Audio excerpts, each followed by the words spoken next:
दोस्तों, इससे पहले बहुत सारी वीडियो में मैंने आपको बताया था कि गेहूं की फसल में यूरिया और जिंक का प्रयोग हम किस प्रकार से कर सकते हैं। लेकिन आज की जो वीडियो में बहुत ही ज़बरदस्त जानकारी आपको मिलने वाली है कि यूरिया और जिंक का प्रयोग अगर इस प्रकार से करते हैं तो अपनी गेहूं की फसल से बेहद अच्छा पैदावार ले सकते हैं, अच्छी टिलरिंग ले सकते हैं, आपकी जो वेजिटेटिव ग्रोथ होगी वो अच्छी होगी और आपकी गेहूं की फसल पीली नहीं पड़ेगी और आपके कल्ले अधिक निकलेंगे। पिछले साल के मुकाबले इस साल अधिक कल्ले आप ले सकते हैं।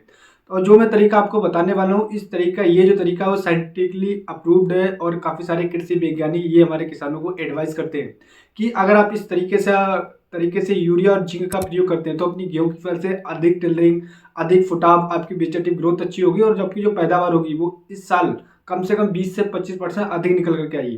तो ऐसा कौन सा तरीका है किसान भाई, जो मैं आपको तरीका बता रहा हूँ बहुत ही अमेजिंग तरीका है। तो इसके लिए आप इस वीडियो को पूरा अंत तक देखते रहिएगा, बहुत ही जबरदस्त जानकारी मिलने वाली है। यदि आप हमारे चैनल पर नए तो कृपया करके हमारे चैनल को सब्सक्राइब करना बिल्कुल मत भूलिएगा और हमारे इस वीडियो को अधिक से अधिक शेयर करें हमारे किसानों के साथ, अपने दोस्तों के साथ, जिससे जो हमारी जानकारी है उन तक पहुंच सके। अपनी गेहूं की फसल में यूरिया और जिंक का सही तरीके से प्रयोग करके अपनी गेहूं की फसल से बेहद अच्छा रिकार्ड और पैदावार ले सके। तो आइए हम शुरू करते हैं। तो दोस्तों, जैसे कि मैं बताना चाहूँगा कि आप गेहूं की फसल में यूरिया का प्रयोग, जैसे कि जो अपन पूरी फसल चक्र की बात करें तो 120 से लेकर 150 किलोग्राम तक यूरिया का प्रयोग करते हैं। लेकिन वहीं पर अगर मैं आपको बताने वालों किसान की जो मैं आपको तरीका बताने वालों की मात्र 5 किलोग्राम यूरिया का अगर आप प्रयोग करते हैं तो अपनी 50 किलोग्राम यूरिया की कंपैरिजन में उसका रिजल्ट ले सकते हो। ऐसा कौन सा तरीका है, तो मैं आपको बताना चाहूँगा कि जैसे कि मैं आपको बताना चाहूँगा पहले कि अगर आप यूरिया का जैसे हम प्रयोग करते हैं तो उसका कुछ परसेंट ही हमारी फसल को मिलता है, बाकी लीच डाउन हो जाता है, जमीन में फिक्स हो जाता है यूरिया और सही तरीके से नहीं मिल पाता। यानी कि 25 से 30% हार्डली यानी मैक्सिमम 5% ही हमारी गेहूं की फसल को यूरिया मिलता है, बाकी लीच डाउन हो जाता है, जमीन में फिक्स हो जाता है।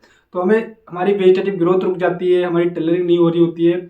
और वहीं पे जिंक की बात करें, काफ़ी हमारे किसान में जिंक का प्रयोग करते हैं, लेकिन जिंक यूरिया के साथ में प्रयोग करने से ये होता है कि उसका भी 25 से 30% ही मिल पाता है। काफ़ी हमारे किसान में अधिक जिंक का प्रयोग कर देते हैं, उससे ये होता है कि हमारी गेहूं की फसल में पीलापन देखने को मिल जाता है, बहुत सारे किसानों की फसल जल भी जाती है। तो यही रीज़न होता है किसान में कि अगर आप इस तरीके से कर रहे हैं तो आपको थोड़ा अपडेट करना है अपने आप को। जो मैं आपको तरीका बताने वाला हूँ साइंटिफिकली अप्रूव्ड है और काफ़ी सारे कृषि वैज्ञानिक इस टेक्निक के बारे में बताते हैं कि अगर आप इस टेक्निक का प्रयोग करते हैं तो आप कम खर्चे में अच्छा रिजल्ट ले सकते हैं और अधिक पैदावार ले सकते हैं। काफ़ी हमारे किसान भाई इस तरीके का प्रयोग करते हैं। तो ऐसा कौन सा तरीका है वही हम बात करने वाले हैं। तो किसान भाई मैं आपको बताना चाहूँ कि आपको लेके आना है 5 किलोग्राम यूरिया। किसान भी 5 किलोग्राम यूरिया लेके आना है और आपको इसका स्प्रे करना है। काफ़ी हमारे किसान भी इसका स्प्रे करते हैं, कमेंट करके भी बताते हैं काफ़ी हमारे किसान भी कि इसका स्प्रे यूरिया का स्प्रे करते हैं, लेकिन सही तरीके से कुछ हमारे किसान भाई नहीं करते, कुछ गलतियां करते हैं जिस वजह से उन्हें उल्टा रिजल्ट मिलता है। उनकी गेहूं की फसल में पीलापन देखने को मिलता है, काफ़ी किसानों की फसलें जल जाती है। तो ऐसा कौन सा रीजन होता है, तो वो भी मैं आपको यहाँ पे डिस्कस करने वाला हूँ।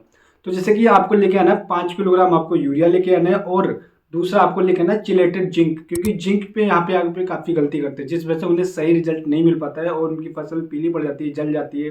तो आपको लेना है चिलेटेड जिंक 14% वाली जो आती है वो लेके आना है 1 किलोग्राम और उसके साथ में 5 किलोग्राम आपको यूरिया लेना है और इसका घोल तैयार करना है। घोल तैयार करते समय आपको ध्यान रखना है, जो आपको गलती नहीं करनी है, वो काफ़ी हमारे किसान यहाँ पर ये गलती ये करते हैं कि वो पानी की मात्रा को ऊपर नीचे कर देते हैं जिस वजह से उन्हें सही रिजल्ट नहीं मिलता है। जैसे कि अगर आप एनपीके का स्प्रे करते हैं या फिर कोई अन्य स्प्रे करते हैं तो आप 120 लेकर 150 लीटर पानी में इसका घोल तैयार करके स्प्रे कर देते हैं, लेकिन आपको ऐसा यहाँ पर बिल्कुल नहीं करना है। आपको कम से कम 250 लीटर पानी लेना है और अधिकतम 280-300 लीटर तक पानी ले सकते हैं और इसका घोल तैयार करके आप इसका स्प्रे कर दीजिए। आप स्प्रे करते समय भी गलती करते हैं कि कौन से समय पीरियड पे करें जिससे में अच्छा रिजल्ट मिले।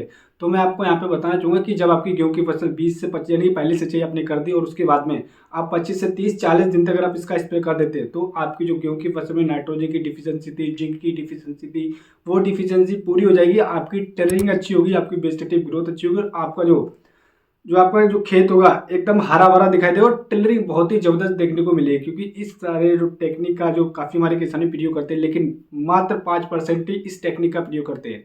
तो उनको इसके बारे में पता है इस टेक्निक के बारे में और करीब 95% किसान इसका प्रयोग नहीं करते हैं।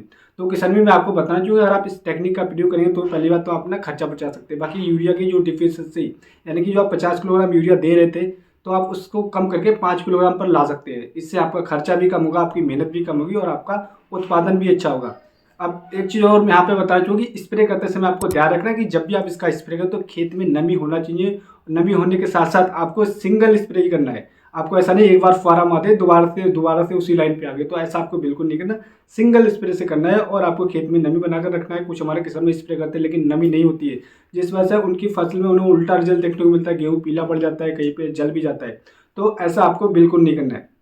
आपको सिंपल तरीका जो मैंने आपको बताया था, आपको कम से कम 280 लीटर पानी में 250 से लेकर 280 मैक्सिमम 300 लीटर पानी में इसका घोल तैयार करना है, आपको स्प्रे कर देना है। आपका जो रिजल्ट होगा वो आप खुद एक बार प्रयोग करेंगे तब आपको पता रहेगा।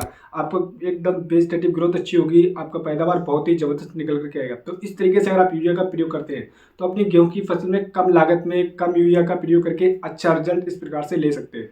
तो उम्मीद करता हूं दोस्तों मैं आपको एक सही और एक सटीक जानकारी दे पाया। अगर हमारी वीडियो आपको पसंद आई हो तो हमारे चैनल को सब्सक्राइब करना बिल्कुल मत भूलिए और हमारे इस वीडियो को अधिक से अधिक शेयर करें। दोस्तों मैं यहाँ पे एक चीज़ और जानकारी देना चाहूँगा कि अगर आप गेहूँ की फसल में आप पहला स्प्रे में कौन सा स्प्रे करना चाहते हैं तो हमारे चैनल पर वीडियो पोस्ट हो जाएगी। पहली खाद और पहले स्प्रे में कौन से करना चाहिए, पहली सिंचाई में कौन कौन सी खादों का प्रयोग करना चाहिए, जिससे हम आने वाले समय अपनी गेहूं की फसल में अच्छा पैदावार ले सकें। दूसरा किसान में यहाँ पर एक जानकारी और मैं देना चाहूँगा कि गेहूं की फसल में काफ़ी हमारे किसान में बोरोन का प्रयोग करते समय गलतियाँ करते हैं। तो बोरोन के ऊपर हमारी संपूर्ण जानकारी वाली वीडियो पोस्ट हो चुकी है, तो आप उस वीडियो को देखकर बहुत ही ज़बरदस्त जानकारी ले सकते हैं। तो इन सारी वीडियो के लिंक आपको डिस्क्रिप्शन में मिल जाएंगे, आप इन वीडियो को देख के बहुत ही ज़बरदस्त जानकारी ले सकते हो। तो उम्मीद करता हूँ दोस्तों मैं आपको एक सही और एक सटीक जानकारी दे पाऊँ। अगली वीडियो मिलते हैं नई वीडियो में नई जानकारी के साथ। धन्यवाद किसान भाइयों।